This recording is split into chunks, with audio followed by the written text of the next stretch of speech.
Queridos irmãos e amigos, desejo que a paz do Senhor Jesus esteja sobre cada vida e em cada coração. Vamos dar continuidade hoje ao módulo 1, Fundamentos da Fé Cristã, videoaula 5, o cristianismo emergente e a perseguição do cristianismo. Nós já começamos a falar isso na última aula. Na última aula nós vimos sobre o significado da palavra panteão, que se refere ao templo dos deuses e também ao conjunto de deuses. Nós estamos nos referindo aos deuses gregos e romanos. Falamos da correspondência dos deuses gregos e romanos. Se você viu lá na descrição, nós deixamos a sugestão para você pesquisar na internet. Tem uma tabela com a correspondência dos 12 deuses gregos e os 12 deuses romanos. É interessante fazer essa pesquisa. Um deles é o deus Ares, que é o deus grego, e o correspondente dele é o deus romano Marte, é o deus da guerra, de onde vem o termo arte marcial, né? De onde vem o termo marcial, aplicado às artes marciais, que é combate, luta, relacionado com guerra. Nós vimos também que Nero acusou os cristãos de terem incendiado Roma. Historiadores defendem que foi Nero responsável por incendiar Roma, mas ele acusou os cristãos. E como os cristãos não eram muito simpáticos, quem ouviu isso aceitou facilmente essa culpa dos cristãos. Não eram simpáticos por quê? Porque quando eles se convertiam, eles deixavam de adorar o imperador, que isso era crime contra o Estado, punido até com a morte. É interessante nós sabermos que o apóstolo Paulo e o apóstolo Pedro, eles foram mortos sob as ordens de Nero. Quando Paulo disse, eu estou apelando a César, esse eu estou apelando a César que Paulo falou, ele estava se referindo a Nero. Esse César que ele falou era Nero. César era um título, qualquer imperador seria chamado de César, igual o faraó. Lá no Egito tinha vários faraós, aí vinha o faraó fulano de tal, faraó cicrano, faraó beltrano, mas era faraó. O César também. César era o título, Nero foi um dos Césares. Então eles morreram, Paulo e Pedro morreram sob as ordens de Nero, foi no governo de Nero, vamos assim dizer. Como eu falei na outra aula, precisamos conhecer o contexto histórico no qual nasceu o cristianismo. Por isso é importante nós conhecermos um pouco dessa parte da Grécia, da Roma, porque o cristianismo foi nesse meio. Roma respeitava as religiões das nações conquistadas, igual nós falamos, desde que adorasse o imperador. E via de regra eles adoravam, mas algumas é que trouxeram problema. Uma delas foi o judaísmo, né? Os judeus não adoraram o imperador, segundo historiadores, tinha que pagar até imposto para poder exercer o judaísmo. Nós vimos dois termos na última aula, o religio, que é a religião nacional, o judaísmo, e o superstitio, mais relacionado à superstição, uma crença pessoal. O judaísmo era reconhecido como religio, como uma religião mesmo. Já o cristianismo era conhecido como uma superstição, como uma crença nova que tinha surgido há pouco tempo, que não tinha uma identidade nacional. Qualquer pessoa de qualquer povo era escravo, era bárbaro. Qualquer pessoa de qualquer povo se convertia e fazia parte daquela religião, do cristianismo. Então não tinha aquela identidade, era uma crença nova também. Então os romanos nesse sentido, eles olhavam para o judaísmo com mais respeito, né? Porque o judaísmo era uma religião nacional, era característica dos judeus. Os romanos, eles não toleravam religiões que praticavam artes mágicas, sacrifícios humanos e prostituição cultual. Tudo isso estava lá na descrição da outra aula. Então aqui você deve ter anotado lá que ele não, que artes mágicas, sacrifícios humanos, prostituição cultural, tudo aquilo que era contra a ordem e a decência, os romanos eles não aceitavam. Mas eles não conseguiram exterminar essas religiões permaneceram. E o cristianismo também permaneceu, que foi perseguido. Porque também os cristãos, quando eles se convertiam, Jesus passava a ser o Senhor deles, e então eles não estavam mais interessados em ficar adorando o imperador. Isso tudo nós vimos na aula passada. É importante esse repasse, porque a aula de hoje é a continuação da aula passada. Hoje nós vamos falar sobre o isolamento dos cristãos. Os cristãos eles viviam um isolamento social. Ser cristão no início da igreja primitiva não foi fácil. As pessoas tinham que viver isoladamente de muitas atividades sociais. Elas não podiam exercer diversas profissões, pois a sua prática faria com que elas negassem a sua fé em Jesus Cristo. Os cristãos eles não podiam ir a jogos, peças teatrais, eles não assistiam os duelos dos gladiadores, eles não liam literatura pagã. Isso está na descrição de hoje, tá? Para você copiar. Eles não se alistavam no serviço militar, pois o serviço militar poderia ferir os princípios cristãos. Eles não podiam ser pintores nem escultores, para evitar produzir imagens de deuses, pinturas de divindades, porque senão eles estariam concordando com a idolatria. Imagina lá um cristão fazendo a imagem de um deus. Então, eles não mexiam com essa questão de escultura, de esculpir, de fazer imagens, de pinturas. Eles não podiam ser professores, não podiam ser, porque certamente eles deveriam ter que contar histórias de deuses pagãos. Eles evitavam contratos comerciais, pois muitas vezes esses contratos vinham acompanhados de juramentos que eles não poderiam fazer. E por causa da idolatria também não podiam exercer cargos públicos. Estaria diretamente envolvido com o Estado romano na época, né? Por que Roma perseguia os cristãos? Eles foram acusados de incendiar Roma, conforme nós já vimos. Nero acusou os cristãos de incendiar Roma. Os cristãos realizavam reuniões secretas, olha só que interessante, nas quais declaravam que comiam a carne e bebiam o sangue de Jesus. Então eles eram acusados de canibalismo.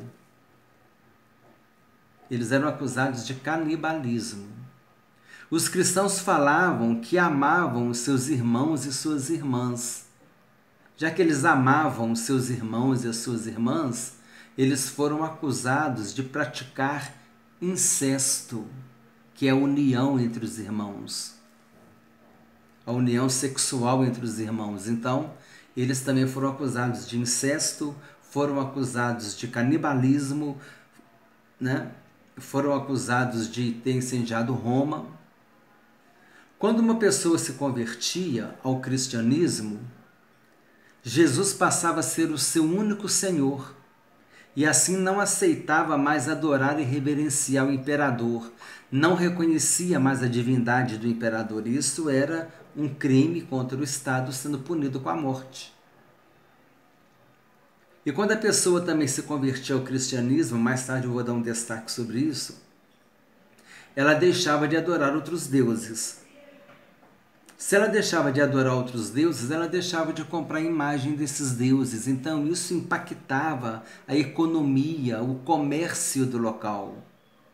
Então aquelas pessoas que produziam imagens, que vendiam imagens dos deuses, os nichos, né? Nichos era assim, tipo uma caixinha, como se fosse um templo, e colocavam a imagem de um deus lá dentro. Então, eles não compravam mais, e isso trazia um prejuízo econômico, porque não havia mais venda de imagens. A pessoa se convertia, se tivesse muitos cristãos se convertendo, aquele comércio daquela parte ali de religiosos, né, de artigos religiosos, ia sofrer um impacto econômico. Então, as pessoas que produziam essas imagens não ficavam satisfeitas com isso. Algumas sentenças de morte por crucificação, Jesus foi crucificado, por decapitação, e também as famosas arenas, né, onde os cristãos eram lançados para serem devorados pelos leões. Vou destacar pelo menos esses 3 tipos de morte aqui. Mas uma observação interessante. Jamais um cidadão romano poderia ser crucificado, porque a crucificação era a morte mais desprezível que alguém poderia sofrer. A morte mais desonrosa que uma pessoa poderia sofrer era a crucificação. E um cidadão romano, Roma não ia impor uma desonra dessa ao seu cidadão. O apóstolo Paulo foi decapitado, mas ele não foi crucificado. Pedro foi crucificado. A história da igreja diz que Paulo foi decapitado. E a história da igreja diz que Pedro foi crucificado. Mas ele disse: eu não sou digno de morrer como morreu o meu mestre. Aí o que eles fizeram? Eles viraram Pedro de cabeça para baixo. Aí Pedro foi crucificado de cabeça para baixo. Isso nos diz a história da igreja, né? E Paulo foi decapitado. Paulo não foi crucificado, porque Paulo era cidadão romano. Ele tinha dupla cidadania. Eu queria dar um destaque aqui em Atos capítulo 19. Se você puder ler esse capítulo, você vai ver que esse capítulo fala muito sobre a deusa Diana dos Efésios. Eles ficaram durante 2 horas gritando: grande é a Diana dos Efésios. Os Efésios ficavam gritando 2 horas: grande é a Diana dos Efésios. E ali a gente vê uma questão religiosa da Grécia, ali no livro de Atos dos Apóstolos. Como eu estou falando, era o mundo grego, o mundo romano, era o mundo greco-romano ali, que a presença. Foi nesse meio que o cristianismo nasceu, no meio de uma idolatria, quando as pessoas se convertiam, e aquela idolatria ali de deuses romanos, de deuses gregos, e que não podia adorar o imperador do lado de Roma, e nos deuses gregos eles não compravam mais os nichos de Diana. Então era uma insatisfação grande contra o cristianismo. Então é preciso a gente entender por que os cristãos foram perseguidos.